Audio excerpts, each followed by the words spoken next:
Now for our big race, the Hellbros Derby. We've already tested our guests on their ability to recognize famous events, stories, movies, and personalities, no matter how disguised. And now we test their powers of observation and deduction. We do this with a puzzle and crime, in which we ask an outstanding radio star to set the stage for us. Today we've invited Brett Morrison, known to you all as Lamont Cranston, alias The Shadow. The contestant who was first to come up with the criminal and with the reason Cranston knew that person was the criminal will be awarded $101. And now it is my great pleasure to introduce... Who knows what evil lurks in the hearts of men? The Shadow knows.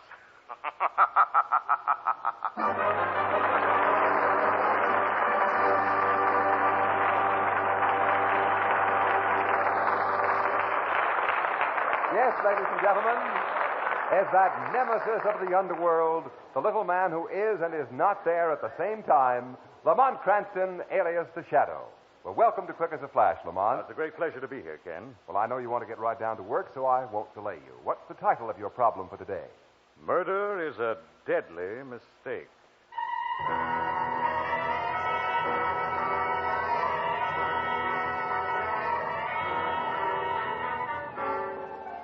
I call this story Murder is a Deadly Mistake because it best describes how I became involved in the case.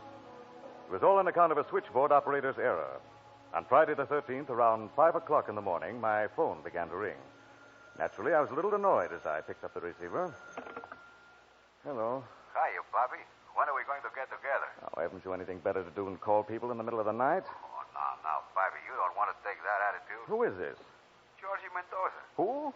Georgie Mendoza. Oh, you've got the wrong number, mister. I don't know anyone by that name. Come on, Bobby. That's no way to talk to your old roommate. My old roommate? Yes. Don't you remember the good old days we spent together at Ossining on the Hudson? What are you talking about? Oh, I don't blame you for wanting to forget him. They tell me you're a big dealer now. Look, Mendoza, you're making a mistake. Sure. Listen, Bobby, I'm a little short of cash. You suppose you could dig me up $5,000 for me in the next 24 hours? I'm staying at the Glenview Apartments. Who do you think you're talking to, Mendoza? Convict 84726, also known as Leon Cranston. Cranston? My name happens to be Cranston with a T. What? You heard me. The operator must have got me the wrong number. Obviously. Okay, fella. Forget it. I don't know, Mendoza. I've got a pretty good memory. I said forget it. It was just a gag among friends. And if you're smart, you won't try to horn in on it.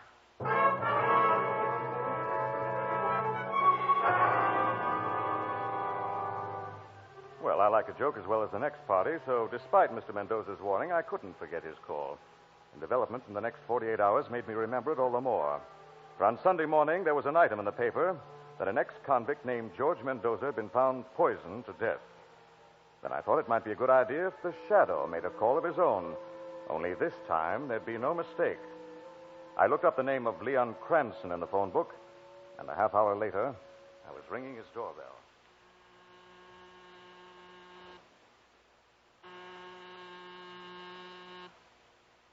All right, just a second. I'm coming. What the... Alice, Yes, dear. did you hear the doorbell ring? Yeah. Who is it, Leon? That's just it. There's no one here. What?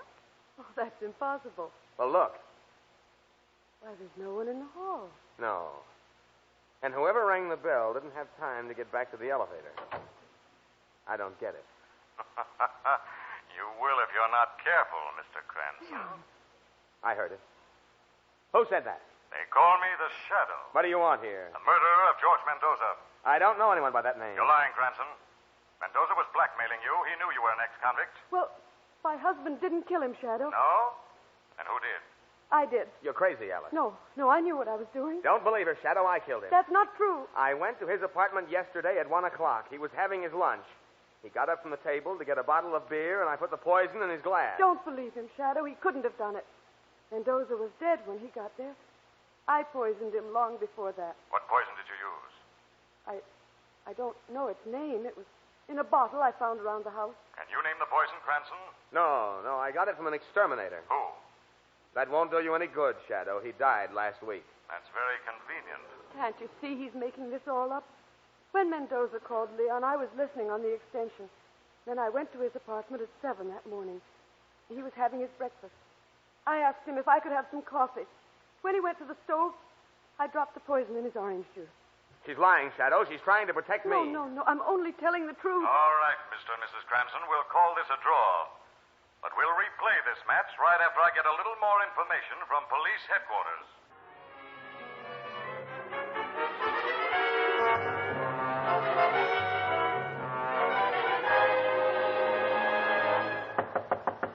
Come in. Oh, hi, Lamont. Hello, Sergeant. How are things? Couldn't be better. What brings you down here? Oh, curiosity. I was wondering how you were making out with that Mendoza killing. Oh, that's in the bag. What? Sure, we picked up the killer 15 minutes ago. Well, who was it? I'll show you. Stephen, will you show our friend in? Hey, go on me, you big ape. Keep quiet, Brooks. Lamont, this is the boy I was telling you about. His name is Walter Brooks. He killed George Mendoza. I did not. He was blackmailing you, wasn't he? That doesn't mean anything.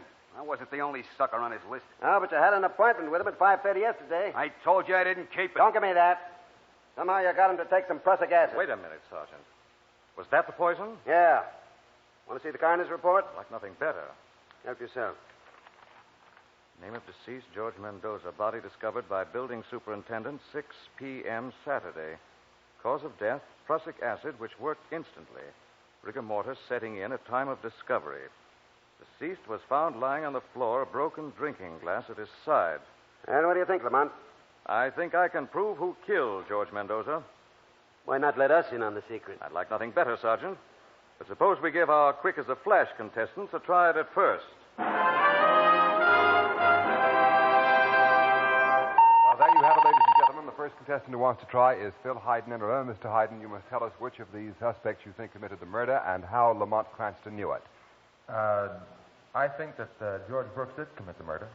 And why do you think so, Mr. Hayden? Well, because the interval between the time of the supposed taking of the poison and the finding of the body.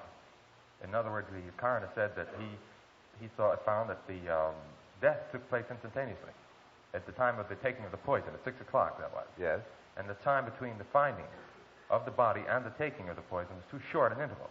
Well, I'm sorry, that wouldn't be our answer, Mr. Hayden, and you're eliminated from this race. We have 5 contestants still eligible. Does one of them want to try now? We have 5 seconds. There's one who wants to try. That's Mrs. Charles Jelinek. That's all we'll have time for. Mrs. Jelinek, rather, what is your answer?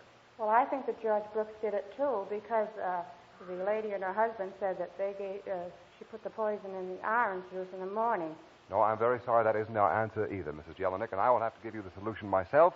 We learned, if you remember, from the coroner's report that rigor mortis was setting in at the time the body was discovered, 6 p.m.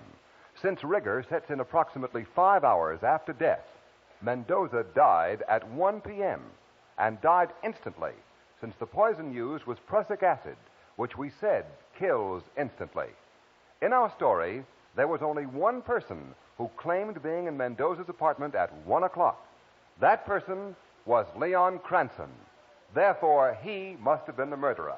Well, no one won our Hellbrose Derby this week, so $101 will be added to the grand prize in next week's Derby, making the total for that big mystery race $202. And, Lamont Cranston, we really enjoyed your story today. No more than I enjoyed telling it, Ken. Who's going to set the stage in next week's Puzzle and Crime? Another of radio's favorites. From out west with an exciting yarn, next Sunday comes Mark Chase, the sheriff. Well, that sounds like fun, Ken. We'll both be listening, me and my shadow. Yes, and I'm suggesting right here and now that all our listeners tune in a half hour early next week and catch that thrilling program of yours, Lamont Cranston, alias The Shadow.